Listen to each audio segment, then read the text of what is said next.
충남 당진에서 대형견을 차량 트렁크에 매단 채 도로를 주행한 사건이 발생해 경찰이 수사에 착수했습니다. 6일 오후 1시경 제보자 A씨는 당진의 한 도로에서 흰색 승용차가 트렁크를 연 채 주행하는 모습을 목격했습니다. 문제는 차량 뒤편에 모기 밧줄로 묶인 대형견이 매달려 있었던 것. A씨가 촬영한 영상에는 개가 움직이지 않은 채 두 다리와 꼬리가 아스팔트에 끌리며 흙먼지를 일으키는 충격적인 장면이 고스란히 담겼습니다. A씨는 처음엔 털이 날리는 걸 보고 모피코트인 줄 알았지만 다리가 달린 걸 보고 강아지임을 인지하고 급히 영상을 찍었다고 말했습니다. 이어 너무 미동이 없어 인형인 줄 알았다며 경찰에 즉시 신고했다고 밝혔습니다. 경찰은 실제 개가 맞다고 확인했으며 현재 차량 운전자를 추적 중입니다. 개의 생사 여부는 아직 알려지지 않았습니다.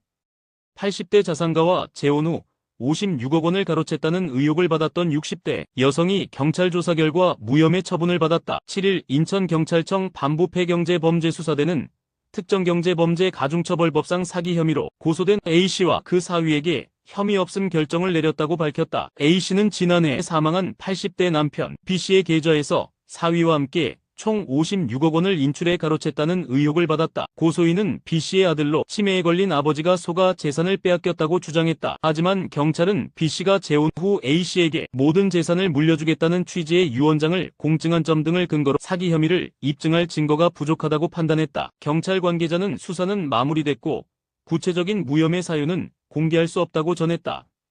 새해 첫날 이른 새벽 여성 점주가 혼자 일하던 인천의 한 편의점에 흉기를 들고 침입해 22,000원어치 물건을 빼앗은 40대 남성이 징역 3년을 선고받았습니다. 인천지법은 특수강도 혐의로 기소된 43세 A씨에게 징역형을 선고하며 계획적인 범행이고 피해자에게 큰 정신적 충격을 준 점에서 죄질이 매우 나쁘다고 판단했습니다. A씨는 소주, 담배, 라면, 과자 등 물건을 계산대에 올려놓은 뒤 미리 준비한 흉기를 꺼내 여성 점주를 협박하고 도주했습니다. 그는 법정에서 흉기를 겨누지 않았다고 주장했지만 CCTV 영상으로 반박됐습니다. A씨는 과거 8차례 실형 전력이 있으며 지난해에는 특수협박미수 혐의로 기소유예 처분을 받았습니다. 재판부는 반성하고 있는 점과 경제적 어려움을 양형해 일부 반영했지만 피해자가 용서하지 않았다는 점도 고려했습니다.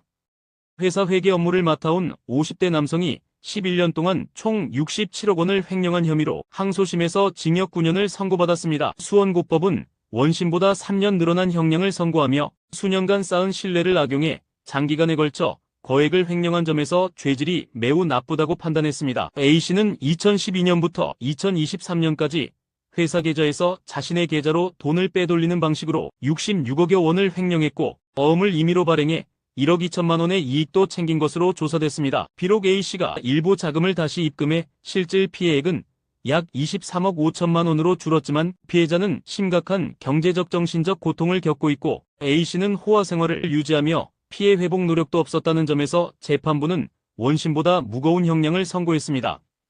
경기 시흥의 한 편의점에서 일하던 전처를 살해하고 불을 지른 30대 남성이 구속됐습니다. 경기 남부경찰청은 살인 및 현주건 조물방어 혐의로 A씨를 구속했다고 밝혔습니다. A씨는 지난 1월 1일 새벽 시흥 조남동의 편의점에서 아르바이트 중이던 전처 B씨를 흉기로 찌른 뒤 인화성 물질을 뿌리고 불을 지른 혐의를 받고 있습니다. 범행 직후 A씨는 자신의 차량으로 도주해 자해를 시도했지만 1시간여 만에 경찰에 붙잡혔습니다. 현재 생명에는 지장이 없으며 병원에서 치료 중입니다. A씨는 경찰 조사에서 전처가 협박 혐의로 신고해 직장 생활이 어려워졌다고 진술했습니다. 실제로 B씨는 사건 발생 일주일 전 A씨를 협박 혐의로 신고했고 스마트워치를 지급받아 사건 당일 긴급 신고를 했지만 경찰이 도착했을 때는 이미 범행이 벌어진 뒤였습니다. 경찰은 A씨를 상대로 정확한 범행 동기와 경위를 조사 중입니다. 운전을 해보고 싶다는 이유로 면허증을 도용해 렌터카를 빌리고 대전 도심에서 난폭 운전을 한 10대들이 검찰에 넘겨졌습니다. 대전 중부경찰서는 무면허 운전 등 혐의로 16세 A군과 B군을 불구속 송치하고 동승한 또 다른 10대 2명도 조사 중이라고 밝혔습니다. B군은 온라인 렌터카 업체에서 타인의 운전 면허증을 도용해 차량을 대여했고 이를 눈치챈 업체 직원 C씨의 재질을 뿌리치고 도주했습니다. 이후 A군이 운전대를 넘겨받아 대전역 인근 도심 약 5km 구간을 20여 분간 난폭 운전하며 횡단보도 돌진과 급차선 변경을 일삼았습니다. 이 과정에서 C씨를 차량으로 들이받고 도주하기도 했습니다. 경찰은 추격 끝에 이들을 현행범으로 체포했으며 이들은 운전을 해보고 싶었다고 진술한 것으로 전해졌습니다. 경찰은 일부 피의자가 학교 밖 청소년이라며 공범들의 여죄도 추가 조사해 검찰에 송치할 방침입니다.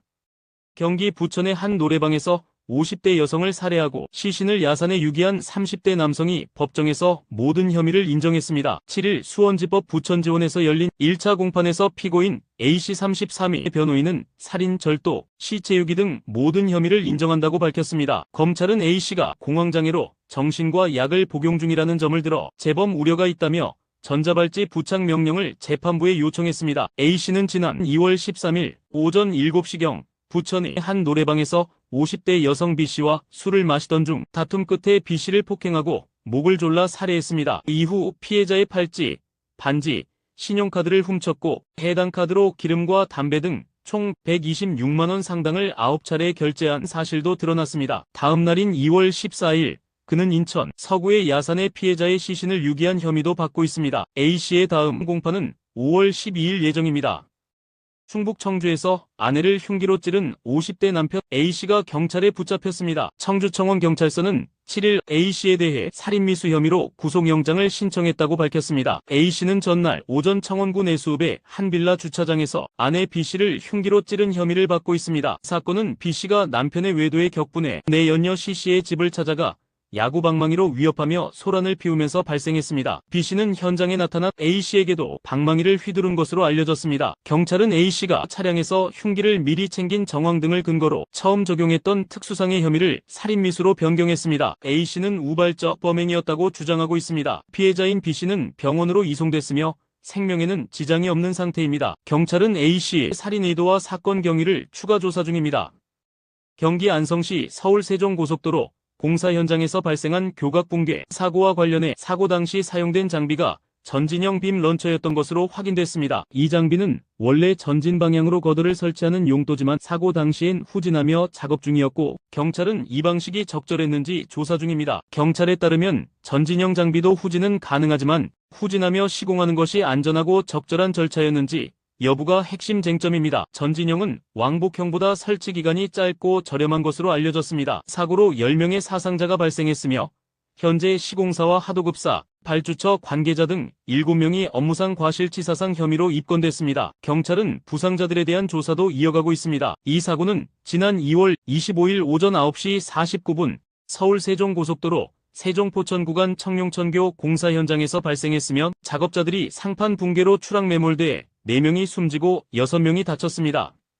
광주의 한 태권도장에서 미취학 아동이 관장에게 신체적 학대를 당했다는 고소가 접수돼 경찰이 수사에 나섰습니다. 광주경찰청에 따르면 지난 4일 태권도장 관장이 아동을 바닥에 내팽개치는 등 폭력적인 훈육을 했다는 내용의 고소장이 접수됐습니다. 고소인은 해당 관장이 훈육을 명목으로 아동에게 신체적 폭력을 행사했다고 주장했습니다. 사건을 처음 접수한 경찰서는 피해자가 13세 미만 아동이라는 점을 고려해 광주경찰청으로 사건을 이관했습니다. 현재 광주경찰은 해당 관장을 상대로 아동복지법 위반 혐의가 성립하는지 여부를 포함해 사실관계를 조사 중입니다.